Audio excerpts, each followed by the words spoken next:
Why is the poorest person most likely to have the Gucci's? Why is the poorest person most likely to have the Louis? Why is the poorest person most likely to have the Benz? Because his psychopathology of power says,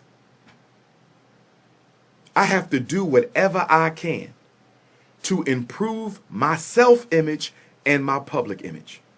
And because black people have been politically miseducated, we believe the best way to improve our image is to surround ourselves with useless, empty symbols of success and materialism. White folks don't do that. They laugh at you.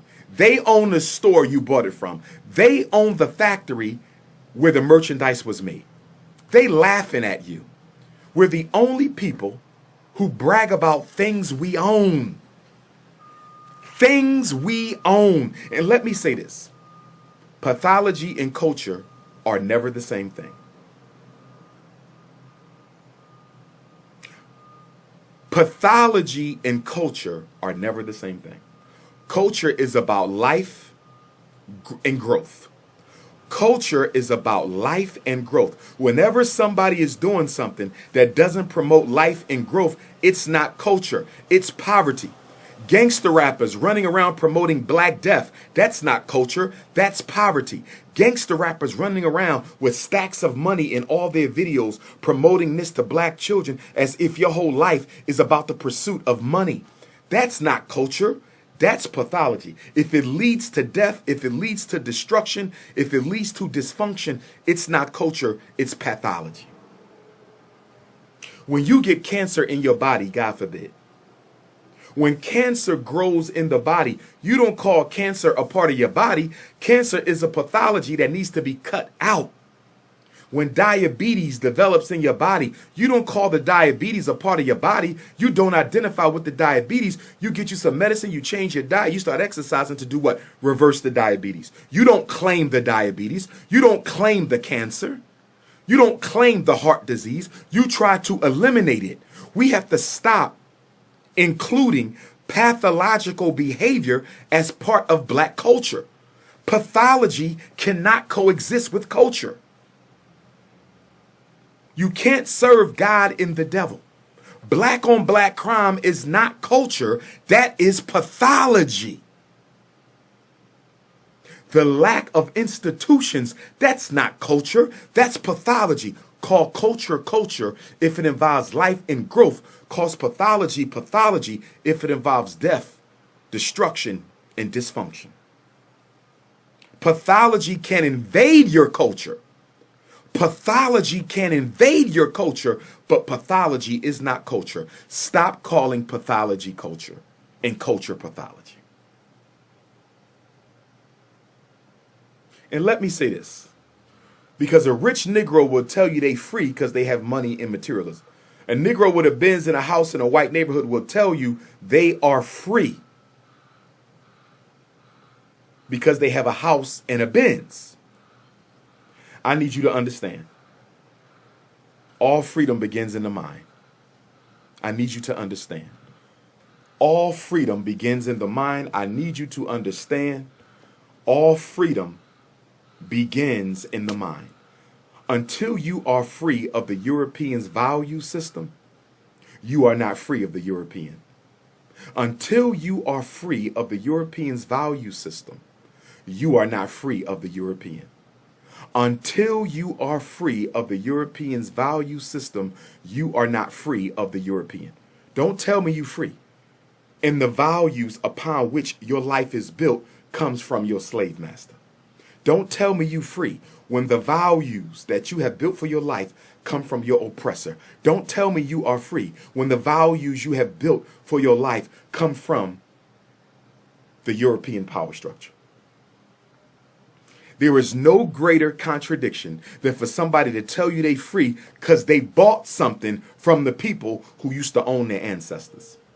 No greater contradiction than when someone tells you they are free because they bought some expensive junk that they can't do anything with except show it off from the same people who owned their ancestors. We must teach our children African spirituality. We must teach our children African spirituality. We must teach our children African spirituality. And here's the thing. Whether you're a religious black, a poor black, a rich black, or a middle-class black, most of us suffer from the psychopathology of poverty. The psychopathology of poverty cuts across social economic lines in the black community. The psychopathology of poverty cuts across religious lines in the black community. The psychopathology of poverty cuts across organizations, ideologies, religions, professions. I don't care if you're in a black middle class neighborhood, they're worshiping money and materialism. I don't care if you're in a dead broke, impoverished ghetto, they're worshiping money and materialism. I don't care if you're at a black church, a black masjid, they are worshiping money and materialism. The entire black community is under a dictatorship by the psychology, psychopathology, and psychology of poverty. And I'm going to end on this note right here. Even when they get rich, they're never at peace. I want to end on this. Even when we get rich, we're never at peace. Why? For two reasons. Number one, money and materialism does not make you politically and economically equal to whites. They don't care. Like I said, R. Kelly, Bill Cosby, Brittany Griner, the list goes on. If they want to destroy you, they will, because you have no political power. All you care about is the selfish pursuit of useless money and materialistic items that can't do nothing for you except show them off and make you look richer and better than other blacks. But here's the big exclamation point on the end of today's seminar. Here's the big exclamation point on the end of today's seminar. Even when you get the money, it's not enough. You have not arrived, because now, consistent with the European values that you're living your life by, you have to make sure you remain the richest black. You have to make sure you outdistance all your competition. So getting the money ain't enough. You're not happy, because European culture is about the domination of resources, the control of opportunities, the exclusivity of privilege. So even when you become a multimillionaire, you're competing with other black multimillionaires. It never ends. Even when you get you a $20 million house, you're competing with the guy who got the $15 million house and the guy who got the $30 million house. It never ends. You see this? You're never happy. The anger. Before you was angry because you're poor. Now you're angry because you got other blacks who can buy what you buy. Before you were angry because you was homeless. Now you're angry because there's other blacks who can shop the same places where you shop. You're not the only one. You're not the only one. Why is that a problem, not being the only one? Because after all, African culture is about collectivism. You know why it's a problem? Because you're not the only rich black person. Because European culture is based on domination. You have to be the best.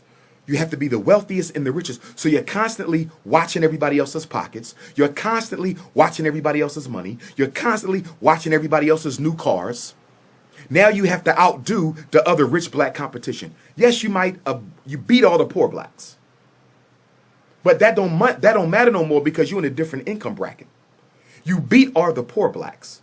But that don't matter anymore, because you are in a different income bracket. I want you to understand how the misery of poverty resurfaces and becomes the misery of being a millionaire. That's right. The misery of poverty returns when you become wealthy. Because now you got to live by a different set of rules that says now you have to be the wealthiest amongst your own race. It's the HNIC syndrome for celebrities. It's the HNIC syndrome for millionaires. It's the HNIC syndrome for black billionaires. Now I have to compete to be the HNIC of the black billionaires, the HNIC of the black millionaires, the HNIC of the gangster rappers, the HNIC of the basketball players, the HNIC of the NFL athletes. Brothers and sisters, this is the Prince of Pan-Africanism, talking about the psychopathology of poverty. Hit the Cash App for the Frederick Douglass Marcus Garvey Academy, $FDMG School, $FDMG School.